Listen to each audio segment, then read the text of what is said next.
All right, ladies and gentlemen, I hope you're having a wonderful evening.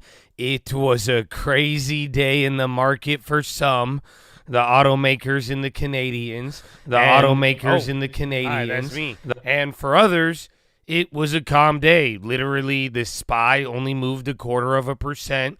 There was some staples moving around. We had the GDP data. It's going to lead into the PCE tomorrow, and we're going to talk about that, but we got to really talk about the broad picture and kind of this not going up anymore. Why do I say that? Because the seasonality, and if you don't remember, the Trump 2.0 versus Trump 1.0, this is now changing things and people are rethinking a couple of things. So I got a couple of pretty pictures. They got to load up here. We have a lot of stuff to go over with the data. I'm going to go over the consumer sentiment tomorrow. We're going to touch on the PCE, and then we are going to talk about the plays and something big about tariffs. I really think that today was a big day. The auto tariffs weren't light. I said it all day. We even talked about it yesterday. And I think the reaction that you got today might be a hint at what we're going to be getting on Liberation Day. So I hope you're ready for all of it. I hope you're locked and loaded. Okay, here, my pictures have showed up. But let me say good evening to the Chad. And then we're going to go on we have a lot. We have a lot to go over. A speed run of pictures and data and info and plays. But how you doing, baby? Good evening. Good evening, brothers. What up, Kodiak? What up, Ryan, Dylan, NRJ, Tam? I got King Kong in there. Oh, what up, Tuesday? How you living, baby? Good evening, Eli. Good evening, William. What's going on, Selvino? GG, baby. GG liquidity. What up, Chris? What up, Jordan? What up, Lil Lebowski? What's going on, baby? What up, Joe? Mr. Williams, Supreme, El Chapato, Marcus, Johnny B. God, Gus Gonzo, Justin Canto, Dylan, Symphony, Brian, Five, Jim, Lucky Soldier. Oh, that's what I'm talking about, baby. Good evening. Good evening. So if you're not here, if you're watching the recap, hello, recap man or lady, whatever you are. Recap. Yeah, no? Well, anyways. Are you guys ready? I don't know. I don't know where to start today, man. We have a lot. I'm glad we're live, so if you have any questions afterwards, but let's just start with kind of this dynamic. Here's Trump 1.0 versus Trump 2.0, and I'm telling you, the fact that it's already diverging, it's not like this really means anything. I'm going to go over all of the theories, but essentially, I do think the fact that we're breaking, it kind of highlights that today it was a big deal. Do not be fooled by the lack of movement. You really absorbed a lot of it yesterday, but if we fall back into this zone, we got to talk about it. But essentially, these auto tariffs are very aggressive. And I think this, and even what we heard from Canada today, it is going to be an interesting dynamic. It may all be, it most likely is all negotiation, but this is already changing the dynamic. And I guess long story short, if we start going down here and are not going up, I hope you see the problem, because that means you are not following what happened last time.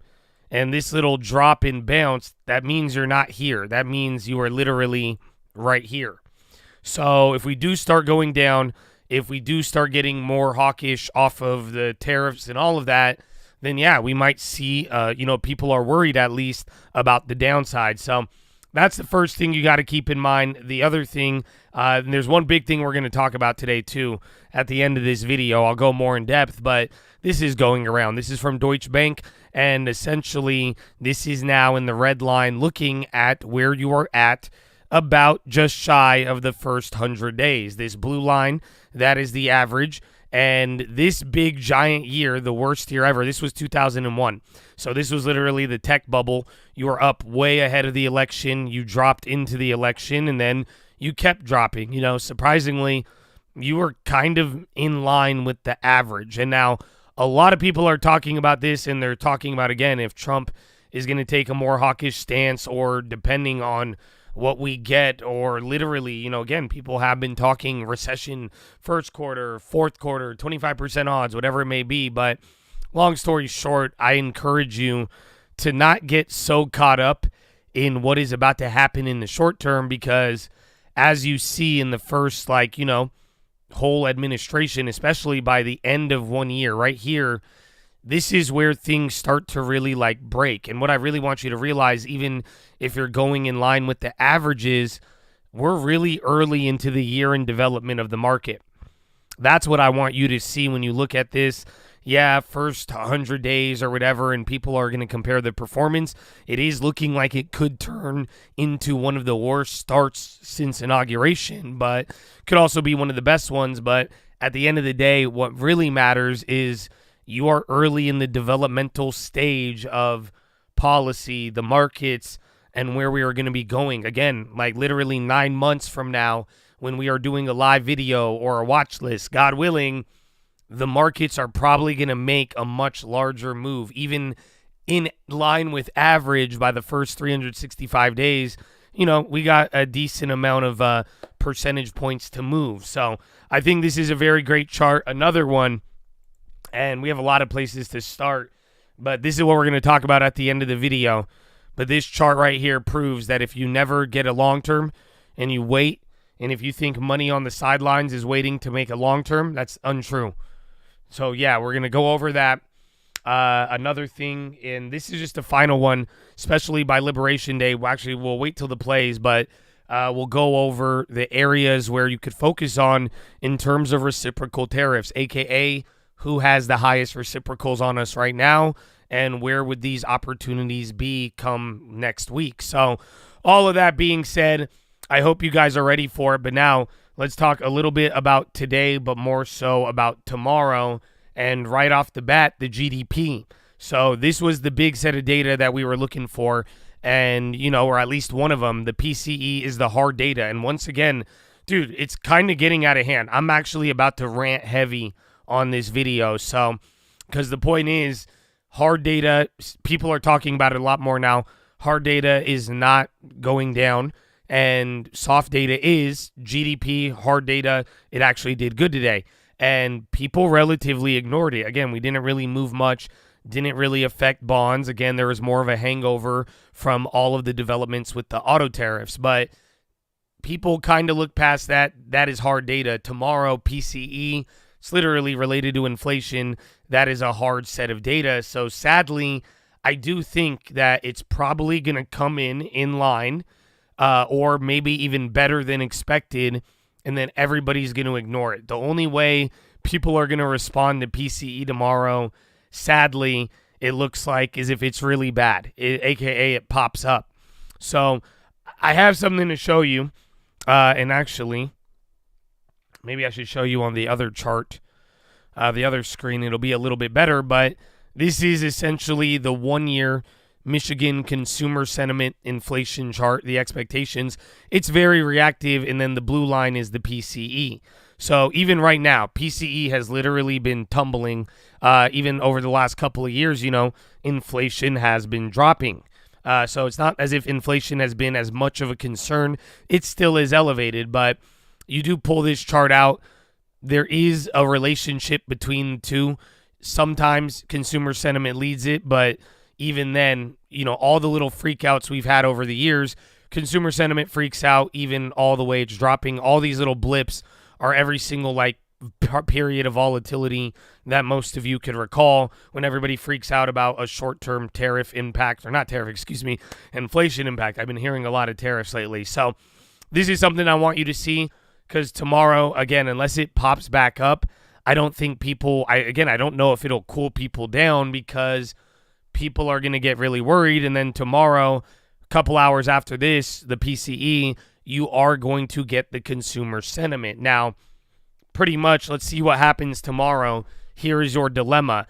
Do people react, or does the market react more to hard data or soft data? So are you guys ready for this? Are you ready for what I'm about to show you? So after we get the PCE, you are going to get the consumer sentiment. This is the 5-year inflation chart. Again, recently, as Donald Trump came in and did tariffs, and then everybody started, giving you a lot of propaganda about it. This is a soft set of data. Why is it a soft set of data. This is a survey of people. It is not a survey of businesses. Again, it's not like an actual gauge that is there. So here's the deal, though. I knew this, but like every time I zoom out the chart, bro, it's so ridiculous. Because again, it's probably going to be really high tomorrow. Like I told you on the last video, I would look at the independents. It's a very political poll.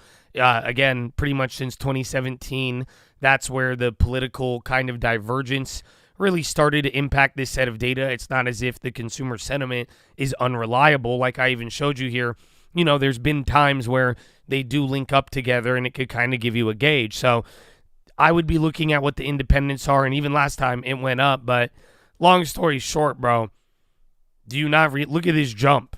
And what I'm trying to tell you is that even after, so literally 5-year expectations on consumer sentiment, it went up by 0.3 instead of pretty much by 0.9. And at that point, $4 trillion of new money was issued.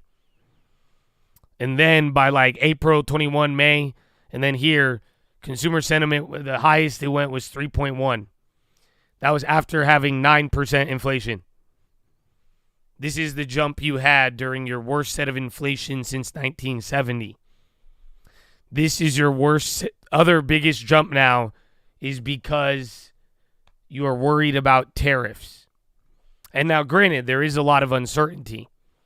So this is kind of wild. The 1 year is a lot more reliable in the sense that, again, same thing, but this is the whole idea. Tomorrow is just going to be, do we react more to hard data or soft data? And sadly, the soft data is probably going to be a lot more volatile. You're going to hear a lot more stories about it, but at this point, again, we'll see if it kind of comes back to earth, but I think it is very, very disconnected with reality for now.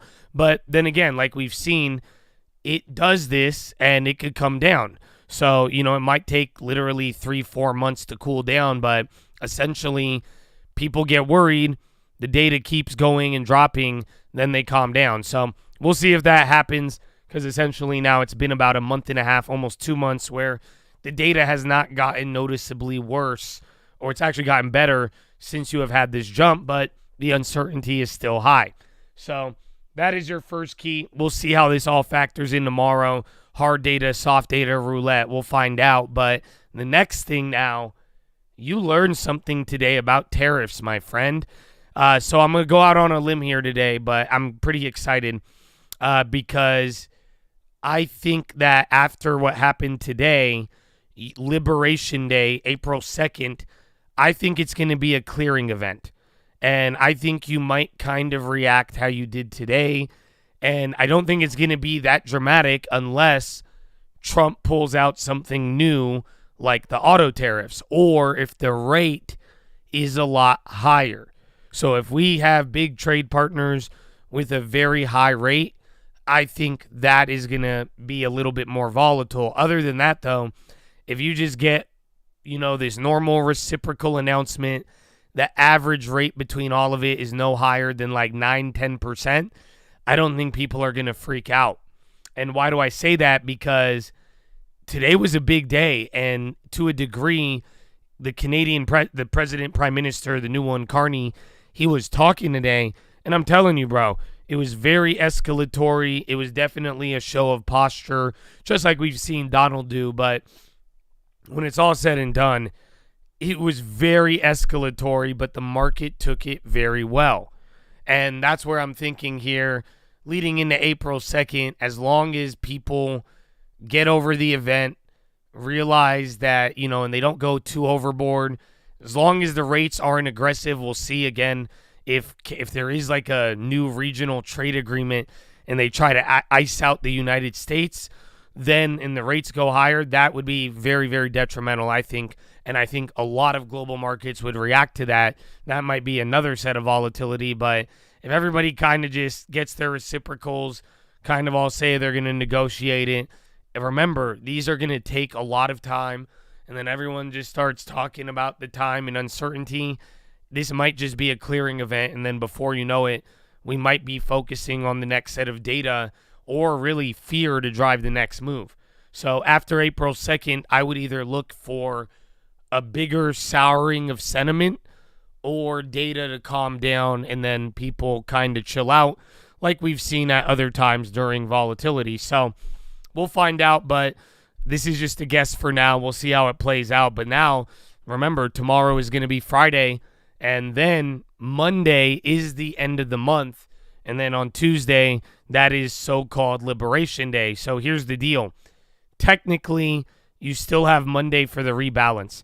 I was really thinking that there was going to be activity on Friday, but if you don't get any weird volume rebalance moves on Friday, even though there is an expiration, Monday is the end of the month, or technically end of the quarter, but a lot of people like to put it at the end of the books for March, so we'll see where it all plays out. But like I was saying here at the beginning of the video, all that matters. Oh, it's Wednesday? Oh, man, I'm tripping.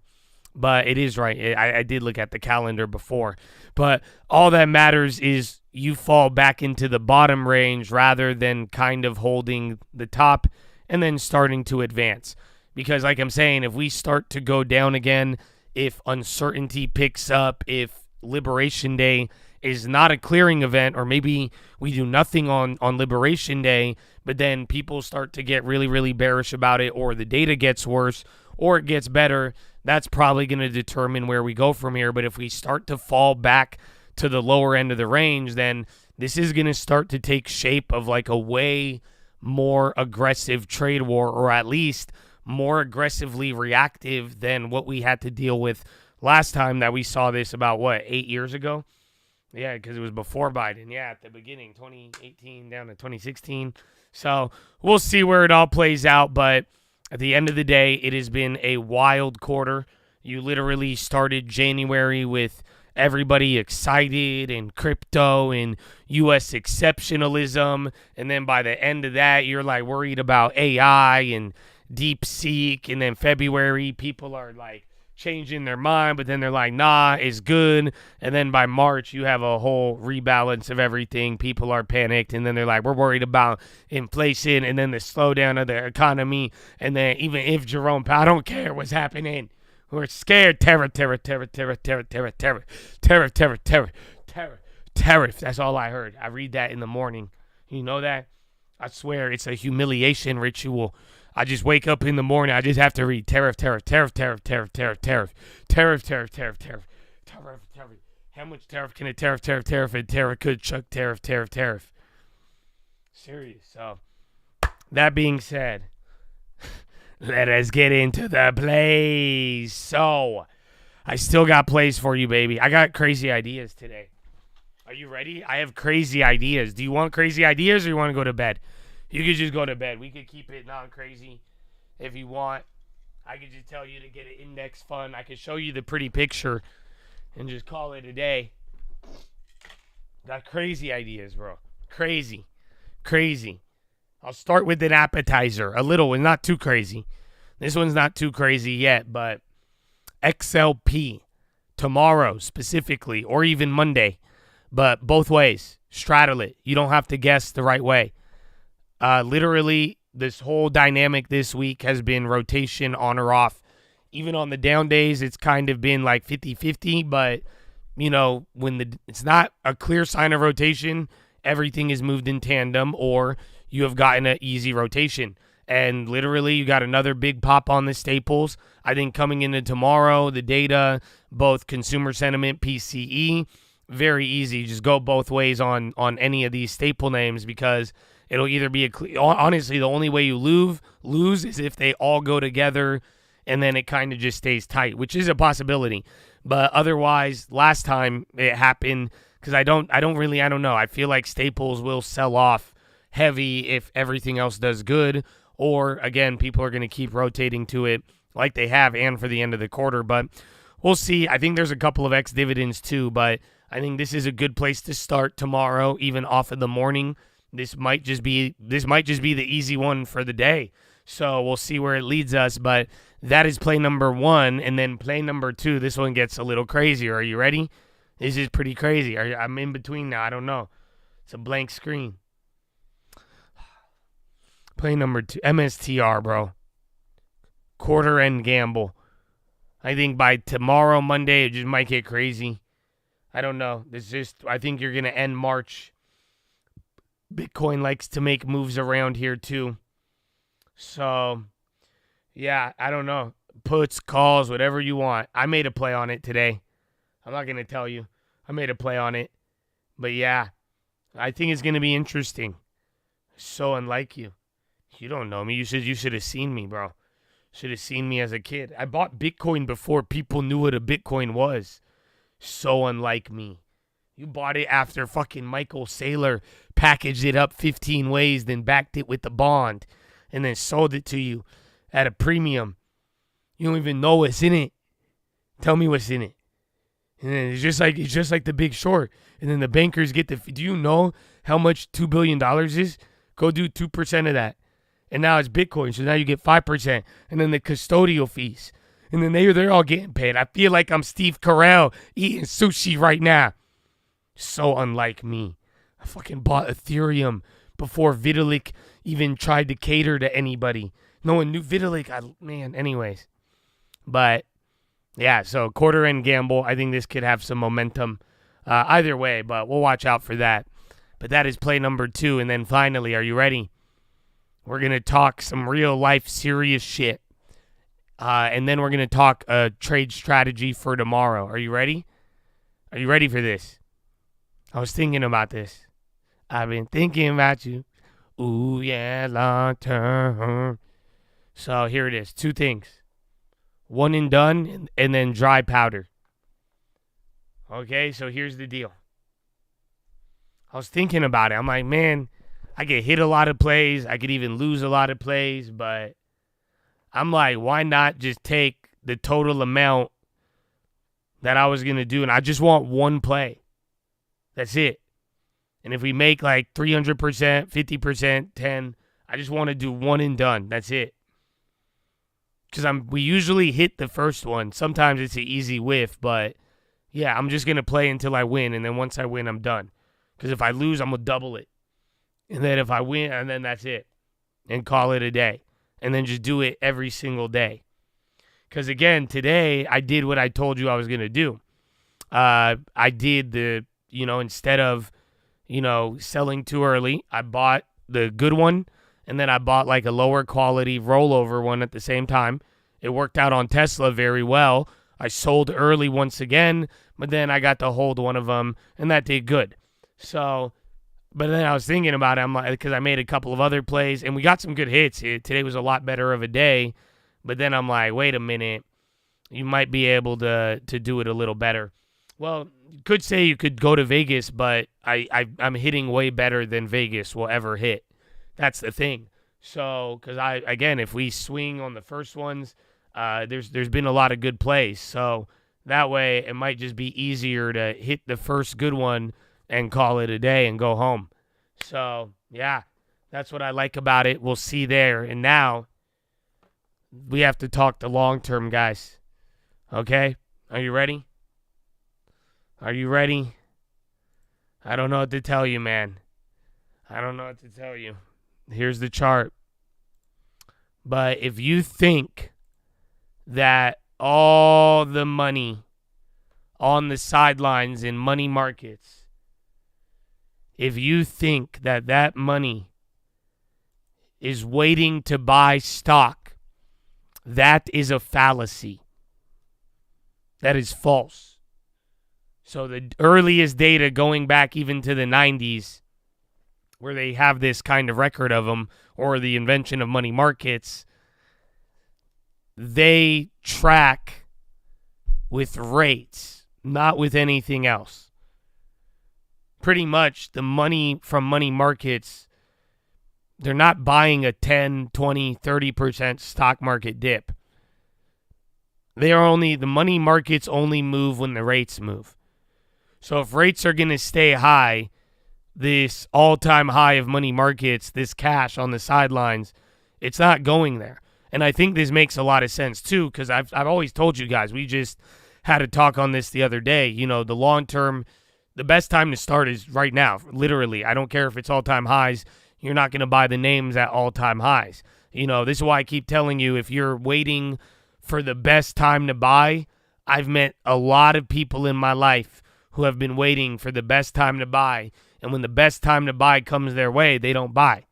So you're better off in investing by starting with a consistent plan and just starting it. That's it, consistently.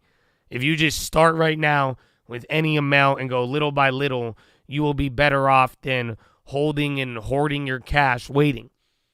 And again, this is also, too, if you even think there is some line of support where people are going to buy the market, no, that's not true.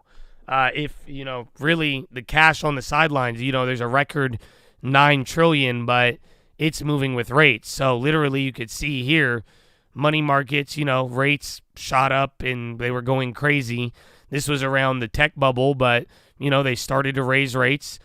They raise rates, money markets go up. You get paid to do nothing. So literally my cash strategy right now, we are paid to do nothing. It's kind of crazy. We'll go over the long term and I'll show you, because every deposit, cash is going to get a bigger and bigger position, but then it's paying 4% right now.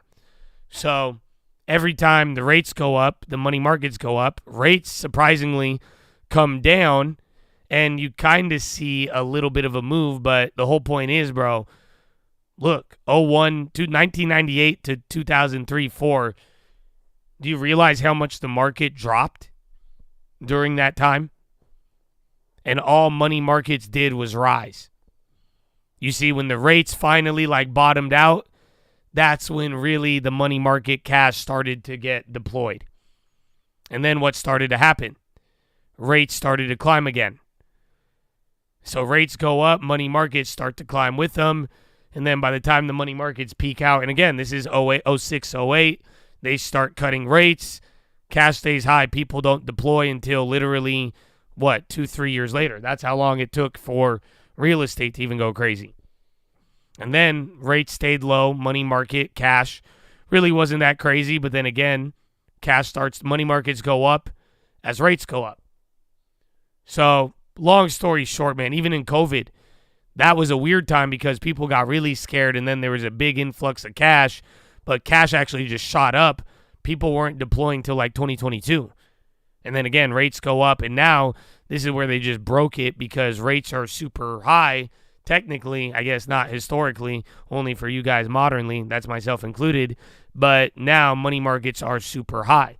And this is the weird part because everyone's saying all this cash is going to hit the market. No, it's not. It's only going to hit the market if the rates go down, and guess what? It's only going to happen at a delay. That's why I hope you guys learn this now and don't be the broader money market and don't be lagged behind 2 years behind every amazing dip buy. You see, it's very, very simple. But this is going to be an interesting dynamic, and now tie this into what I showed you guys, because I'm telling you, I don't care what you think is happening right now. Even historically at the start of these presidencies, bro, by the time we get to day 365, man, things are going to be dramatically different. Do you understand? So that means either our outperformance is going to get a lot wider, or we're going to end up underperforming or matching up. Y'all don't feel me. Y'all don't feel me. So you got to start getting prepared. That's the whole point. And you got to outperformance because you prepared prior with all your value and dividends. So, but even then too, whatever you think is going to happen, I'm just telling you, we have a lot to kind of go. Yeah, well, this chart, I'm just saying, even on the average by day 365, you move a lot from the first 100 days. So even at general, I mean, we could be a lot higher or lower than where we started just on average. But, if it's a really bad year, and again, we're coming off historical years, this could be insane. Or again, if it's a really good year, there could be a lot of change by day 365. So just remember, you're not even at day 100 right now. So that's why it's going to be very interesting. And again, there's a lot of interesting dynamics now with rates, money market, the economy, Powell, tariffs, uncertainty, all of that good stuff. So we'll see where that plays out. But this is all testament to start your long term, start it now, little by little, be prepared for the future. And again, if you don't have to be the person waiting for rates. And I'm telling you, the broad herd of money, the money market, that's what they're going to wait for. So if you want to wait, be my guest. I mean, I'll probably be buying there too, but if you plan now, start little by little, that's how you're really going to gain an edge and get ahead. So I hope you do it. The other thing I got to show you is this chart right here. And these are just the reciprocals in pretty much Sweden, Finland, Portugal, Norway, Netherlands, Ireland, Italy, Poland, Spain, and the UK. These are all people that are probably going to get hit with more than 20% reciprocals. So keep this in mind. You could just trade the ETFs on Liberation Day, or maybe you could trade them tomorrow leading into it. And then these are the guys expected to kind of get it easier. So, ta-da, save this chart, look at it. I mean, it could at least give you 10 different play ideas, I think. So we'll see how that plays out tomorrow.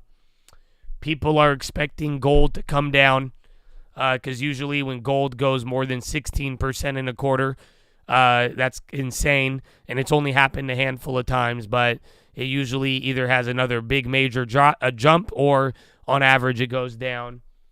This, again, is testament to the damn bullish bearish spread. Again, people have been buying this, sadly, because that means, one, you're still above 50 on the bear index, meaning that this is still a buy the dip signal. This little rally, if we come right back down, it could look like, the first part of the tariff thing rather than the latter part. So other than that, though, we're at a weird stage. We'll see where we fall into there. That's why I'm saying hopefully we don't fall back into the lower end, because then you'll see a lot more. Otherwise, let's see if April is the clearing event. Let's see what tomorrow brings, and if people are still going to be dramatic about soft data or if hard data wins out. Is there any questions? You tell me. How long is that? That's 31 minutes. Not bad. All right, for the recap, people. That's it. Now we're live. Now there you go. So any questions, speak now or forever hold your long term. And like I'm saying, let me show you this with the long term. Because like I'm telling you, the thing about the cash, bro, look, the percentage of account. So 2 deposits, we're at 2.5. We're going to get another deposit here in a couple days. It's going to send us to like 8,000-ish, right? Cash is going to jump to 3%. So it'll be a top 10 position now. And then after that, we'll get like 12. Then we'll have it in the top like 6 or so. But the whole point is we're getting paid 4% still. So even this is going to be a stable position with cash, but it's still paying that 4%. So unless I use it or unless we find our diamond, that's kind of the general idea. I'm not really too bothered by that, but it's going to start kind of playing a role there. But I'm excited that we held it. I'm excited for another one, but I want to see how this year is going to play out. Or give me good deal, Habibi. Give me good deal. That's all we need, man. That's all we need. Yallah. Yallah. Do I think gold will keep running? I mean, gold loves the uncertainty. I mean, that literally has been it, man. It's kind of crazy. It's straight up like, I'm surprised, man. It was like the GDP. Now even the copper stuff, too, might drive it. Because, again, he's tariffing copper. If he really wants to get crazy, maybe he'll tariff the gold. So we will see. You started. Good. The long term is good, man. Good place to start. Is you could start with the names that are down, but again, even like I'm saying here with this cash chart, bro, it's very simple. Like, start now. And again, this cash on the sidelines, it's just this chart is proof.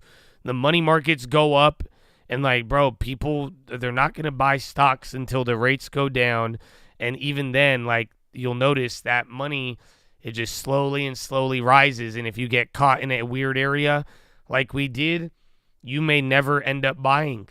I promise you. It's kind of crazy. So do it. Housing, I still think it's the same. Even under Biden, I was kind of expecting the same thing. We'll see. I mean, here's the weird part right now.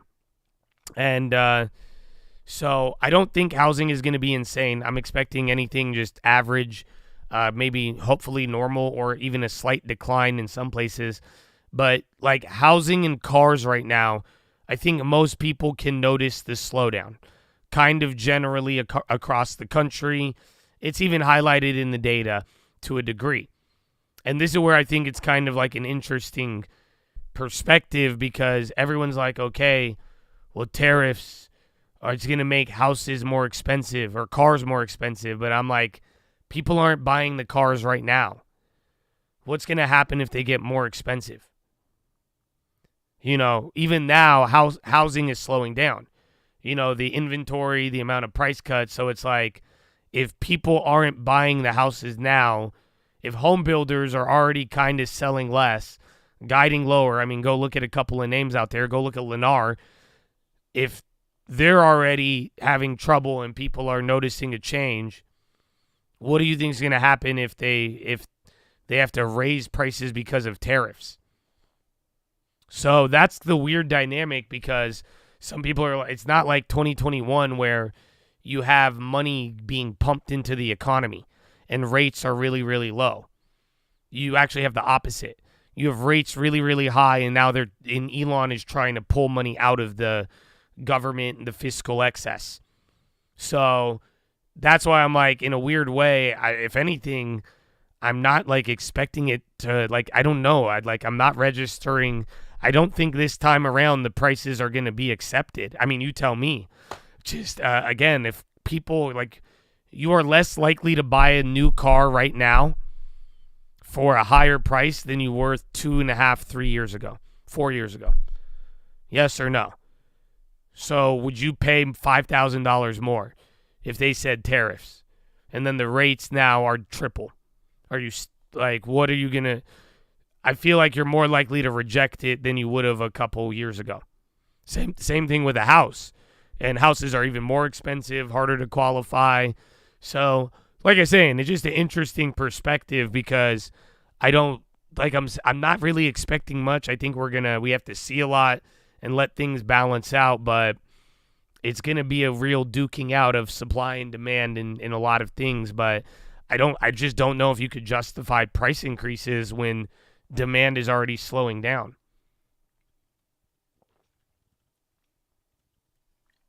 Good question, though.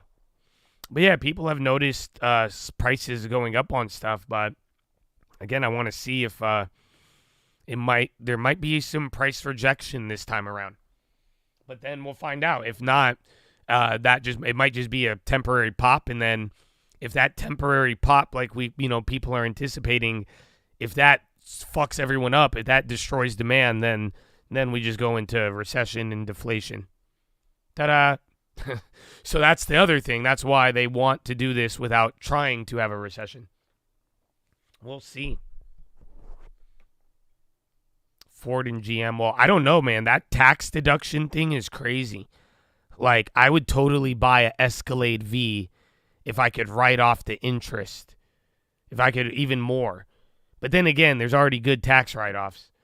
Or any car, you could buy a CTS V and write it off because it's made in America. But then they don't even make it in America. So where's that chart? So follow me on Twitter, but El Coyote tagged me in it. Oh, did I not retweet it? Bro, I swear I retweeted it. What? No. Bro, I swear I retweeted it. Well, here, you have to watch this now. We eating more animals than the animals and making more animals. So they making the new meat that y'all eating, that y'all eating. They making the new meat that y'all eating us. And they said they trying to save animals so we don't run out of animals in the world. And that was enough for me. Nah, no bad, T. I ain't gonna lie. That was enough. For real. That was enough for me, T. We eating more animals. He said, that was like, he said legitimately, he's like, that's good, man. That's exactly what. He had a change of heart that day. Amazing. No, I need to show you this chart. There's a nice little infograph. Oh, here it is. Thank you, El Coyote. But yeah, like GM, bro, like even it's 52%. And this is the thing when they're saying no exceptions now. And that's what I'm saying, bro. Canada today, Homeboy was like, I don't know. Like, I think the auto thing was big. I'll say it again. The auto tariffs were a surprise. They were a big rate. It really hit Canada and Mexico. It's a lot of money. Again, there's a lot of U.S. imports. And the way you could have walked it back, Trump from the get-go took it off the table. He even said, no. So you'll get 52% off if you're GM. That other 30% is getting tariffs still. You're not, it doesn't matter about USMCA or any of these other agreements. So literally Tesla is going to run it. Ford is going to have a big, again, and you could see the performance. But again, some of these European places, it's going to be pretty wild. So I think that is, it's an interesting one. But then again, that's like I'm saying, I would love to buy an American car and write it off. But really, your best write-off is coming from a Tesla. That's why I'm like, bro, even then, that Tesla $299 deal is insane for a lease deal. But and then you write it off, like what? Like, is it free? I don't know how this works, but I do kind of. Go talk to your tax professional. And yeah, go check out the lease hacking videos. I didn't see rental car companies spike. No, but again, listen. I do think someone said earlier, man, everybody is confused. And I hope you really could see that. And just like I showed you, even with the presidential chart, the S&P performance, we're going to be in a lot different of a place 9 months from now. Like I've been telling you, there's pre and post tariff world. And just a lot of people, they could guess and forecast, and some people will be right. Some people will be wrong. Some people will be really right. Some people will be really wrong. Just right now, that's why there is this uncertainty. It doesn't help that people have added to it, but it's like flying on a plane, and we already took off. That was like, we're like, bye, wow, we all got on the plane, we took off. You're leaving the beautiful Biden, you're leaving, bye, you're so happy. All you see, you're like, we're going to crypto land, we're going to golden age. Yeah, and then we like take off, and then you see the beautiful coast. Wow, you do the little like loop. I leave out of San Diego. It's beautiful, I get that view every time. You're like, wow, and then you fly. Then you still like see some land, and then now you flying over the ocean, and now you're just in the ocean, and now you look around. There's nothing, and then it's dark, and then Bloomberg and Wall Street Journal are up in first class. And they're like, the pilot's missing! He's uncertain! We are going to promised land! And then the other people start saying it. And then they're like, oh my God. And then again, the plane is on auto fucking pilot. How do you know? Because Joe Biden, how did the fucking market go up for 4 years under him? Yeah. I rest my case. It's on autopilot. Anyways, so, but then it didn't matter. But then they're like, look outside. They're like, do you see houses anymore? He's going to destroy the houses. You don't see it. And they're like, and then now we have uncertainty about the destination. And that's why I'm saying, until we start seeing landmarks again, like data and shit or other stuff, people are going to, they're freaking out now. So we are on a plane. We're like, half the plane is like, we're going to crash. The other half is like, we're on autopilot. And then some people are like, I don't know, maybe, are we going to crash? And then the other people are like, nah, like, is it playing? And then the other people are like, okay, I pray Jesus is the man. Woo! So I don't care what happens, God willing. But either way, like, do you see what I'm saying? No, that's it. They're like, why don't you release the oxygen? The oxygen masks haven't came off yet. That's the thing. That'll be when, like, you get real global volatility. It'll look in the form of somebody blowing up probably. You'll know when the oxygen mask, we'll come back to this analogy when they do drop. But no, I don't think there is alarms, because that's the hard data and other things. And generally, I mean, you're still holding cruising altitude, both the price of the market down to the data. So yeah, that's what I think is happening now. But like I'm saying, once we start seeing the landmarks and once we start finding stuff out, then we'll be able to see if the plane is really crashing or not. Because who knows, man? Who knows? It's 2025. Planes crashing shit. That's word to Bowen, man. There's a lot of rumors about the pilot, the destination, everything, man. Some people are, we're not even on a plane. They're like, that's not my pilot. He's not the rightful pilot. Fuck that. And that's so we'll see. Mm-hmm. So, yeah. Are we in a Boeing? I mean, it's America. So, technically, Boeings weren't always bad. It's a new thing. It's a modern thing. But, yeah, any other questions? Now is your time. You can ask me about life, liberty, the pursuit of happiness, pursuit of long-term. You guys have long-term questions? Are you going to ask me about a diamond? You're going to ask me what I'm holding? You're going to ask anything? This is the moment. Wow. From the long time. Oh, yeah. Dude, IPO tomorrow. You're right. Oh, my gosh.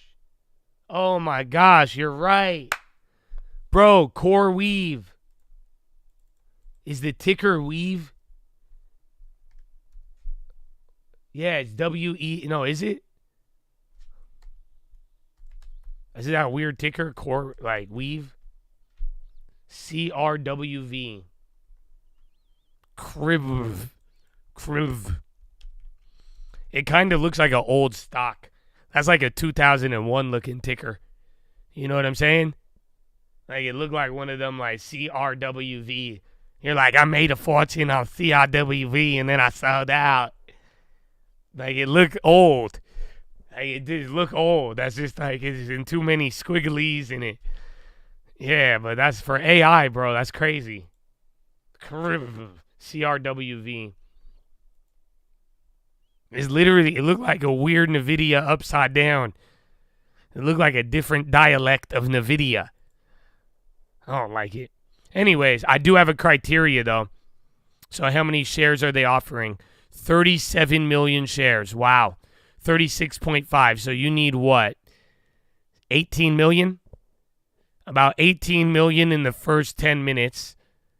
And then I think, what's his name? NVIDIA. Oh, no, 49 million shares. What? Oh, 7 days ago. Yeah. Okay, so they're going to cut it. Yeah, so 18 million. And then didn't NVIDIA say they're going to back it with a certain amount? They got to sell half of that in no, not the first hour. First 10 minutes. I know, it's a crazy cry. You know why? Because back in the day, there was not this much money flying around, and a good IPO would do that. So I don't even want to hear it. But then again, the people weren't as greedy, and they weren't jacking them up 700% before it hit the secondary market. So you take that up with your local market maker. But, yeah, that's the only problem. So you have to wait for half of the float, but if the premium is too high, so pricing 47 to 55, if this opens at $100, that's the market maker taking your money. So it'll probably be harder to do. But then again, I've seen them finesse it before sometimes too. So that's the thing that sucks. I'll tell you right now. Hear me right now. Are you ready? Criteria has no guarantee. If it does the float in the first 10 minutes, but it still has like 100% premium or it's up more than 50%, criteria cannot guarantee it, bro. The premium is killer. So that's what I'm saying here. When it's all said and done, you might even see the demand, but if that premium is really high, I don't think you're going to be as protected. So you got to be careful. Like, it doesn't have to be open. It could even be like maybe 30%, because then you could get like 20. But even then, the higher the premium, the higher the risk. Very simple. So if it's 47 to 55, and the higher it is above that, the more likely you're going to have, again, a lot more risk and volatility, even if there is a lot of demand to start. So just be cautious, but that'll be very exciting tomorrow. I forgot we have an IPO, and literally CoreWeave is it's AI, right? I think when was the last? We haven't had anything like this. Where is it? Cloud infrastructure for blockchain and other initiatives. Specialized GPU that accelerates teamwork floors and production pipeline. Provides access to resources that match models. Complexity, allowing clients to scale. You know what we should do, you guys?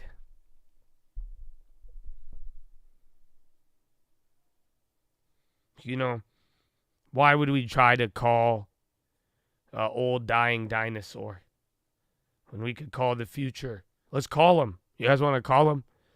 I already read their company profile.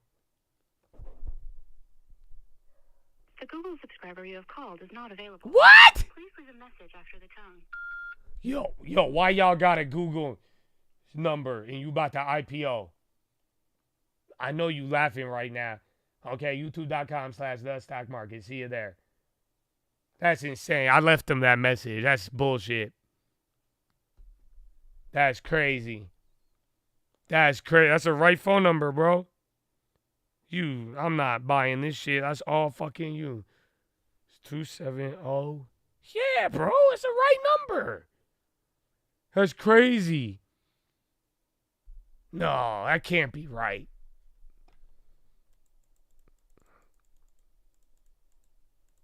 All right, man. Well, shit.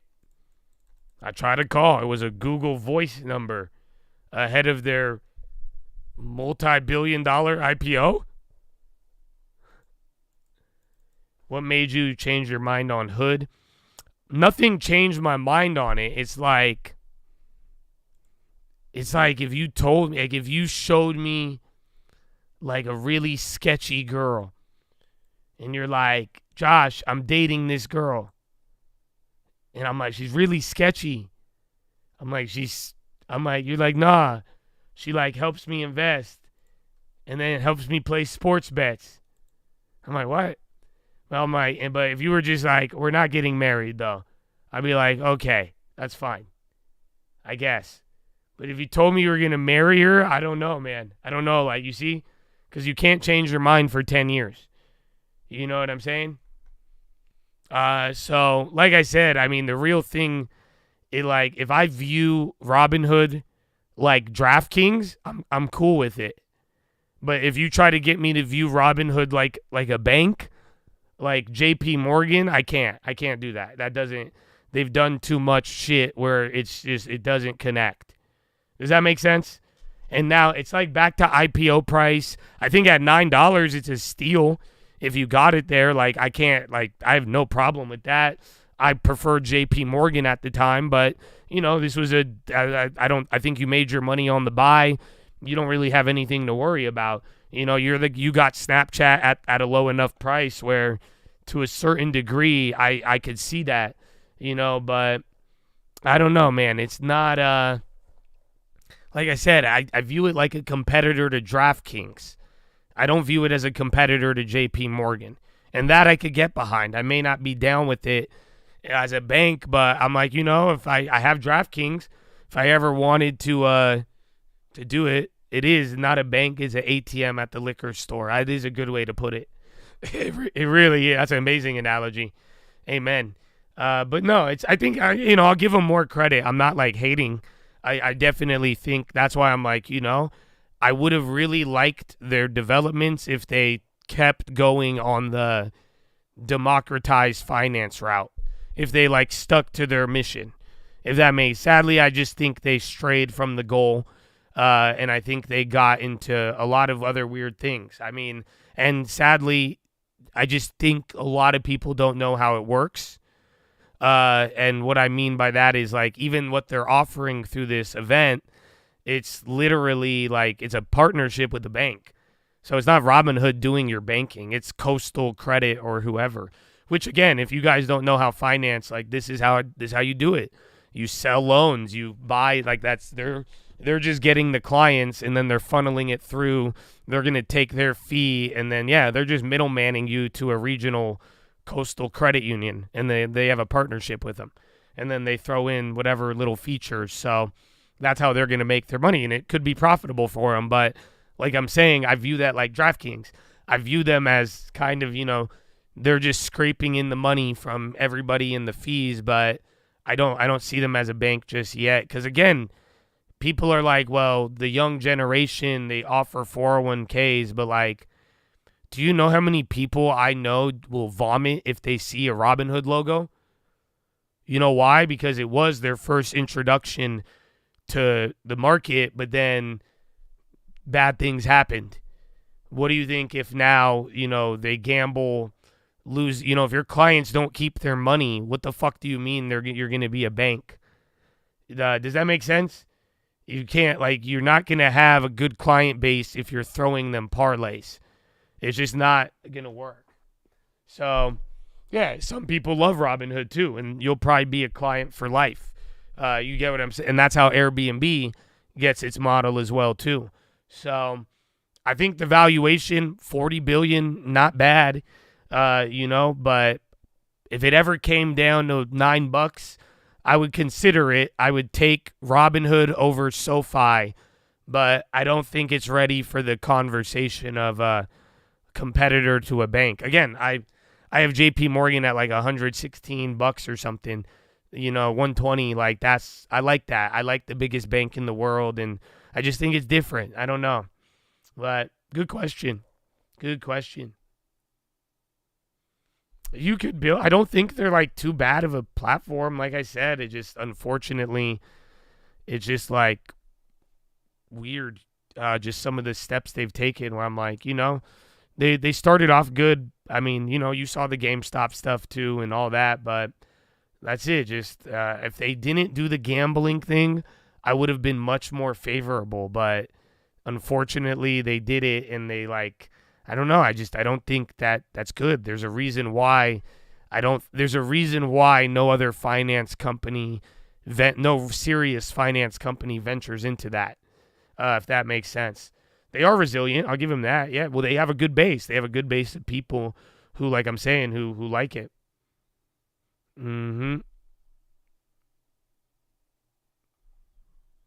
Schwab, Roth, mini long-term on Fidelity, gamble on Hood.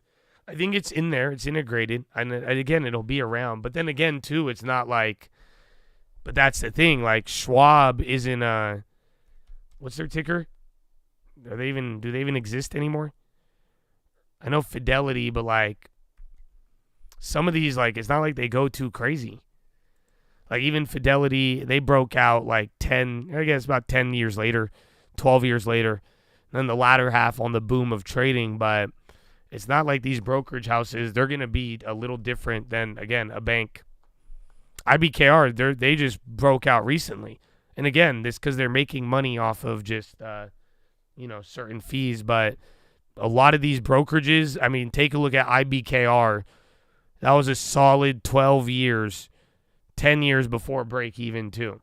So that's also what I'm worried about. CBOE's killer. No, they're different. They're fucking slanging you options, G. But they did chill for about 5 years. So, point is, I would keep it on watch. I don't think it's a bank just yet, but we'll see. That's another Fidelity? FI, are you sure? No way. I swear Fidelity was public.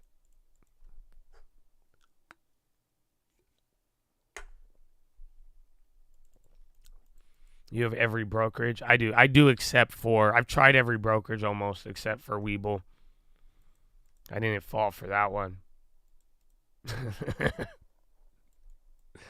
No. Or just listening to hearsay. Oh, no, I used Robinhood for a while. They wouldn't even let me get my cash out for a minute. I have full experience with Robinhood. Oh, believe me. I have tutorials on Robinhood. Like I said, I think they lost their way.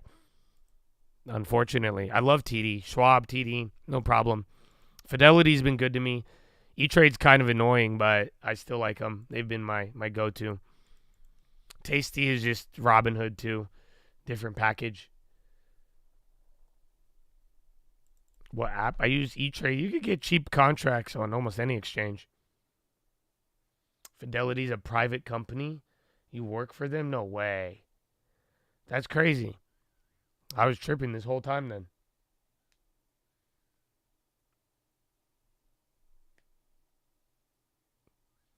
Webull is bad. Yeah, I'm not a fan of it.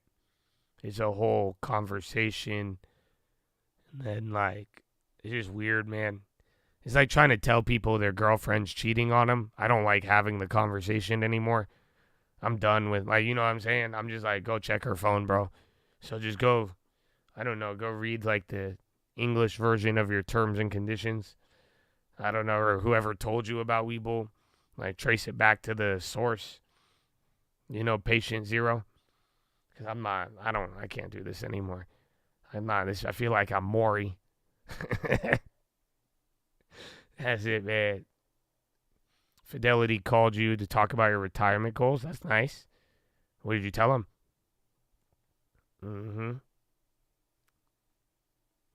What's wrong with money? With Weeble? See, man, I'm not. You're like, what's wrong with her having a guy best friend? What? I don't get it. That's what's wrong. What? You think that's totally normal? I'm not insecure, and then you get insecure. That's what I'm saying. The Weeble insecurity too. I can't deal with this, bro. I'm not equipped for this. That's it, bro. Fucking $5 fucking stock commissions at a time. I can't defeat it on my own, bro. Hey, that's it. You know me. They still email me, bro. That's how I know. I'm like, damn, this straight up Alibaba. It's crazy.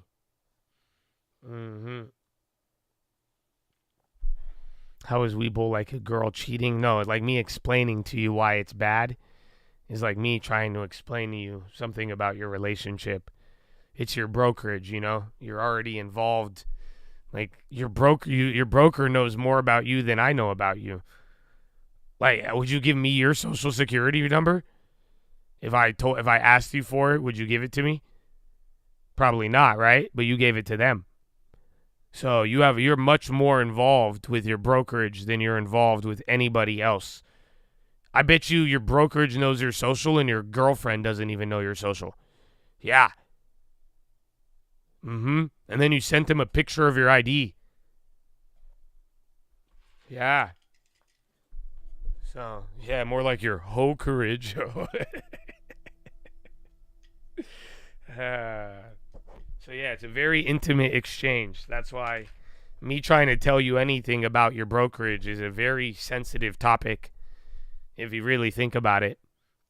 Believe me, I've tried this millions of times. Technically, I've had at least 1 million impressions on this shit. At least. So, yeah, I've tried. I already know. It's a very, very sensitive topic. Like I said, I would go to wherever you learned about it and maybe, maybe move in together before getting married. I don't know. Paper trade? I don't know. So, that being said, CRISPR. I like it, but it's too, I can't biotech, but I like it. But we'll see. OJ Futures crashed. Is this a movie plot or real life? But I thought inflation. No. Yeah, I got to go eat, bro. I haven't ate today. You know that? All I've had is protein. All I've had is straight pro, you guys. That's it. I had a good workout though. But Chad, I love you. God bless you. God bless America. Thank you to the veterans. You have a good day, okay? And you have a good night rest. And remember your mind. So don't be the impossible logical leaper. But your mind, my friend, is a very special thing of all the minds on this planet. You know that. What it comes up with, what you're able to create. And just remember, don't wear yourself out. For real. That's why. Relax. Hit that pillow. But then again, you better be there tomorrow. You'll see, bro. You'll see. Don't use the rest. Don't use the not getting weared out as an excuse. Stop playing with me. Oh, but you gotta be chill, bro. Amen. Amen, baby. Finger to the sky. I love you, Chattadonia. Have a good night. I will see you in the AM, God willing. Good luck. We'll see IPO data, all of it. But that is all. And peace out. Or not.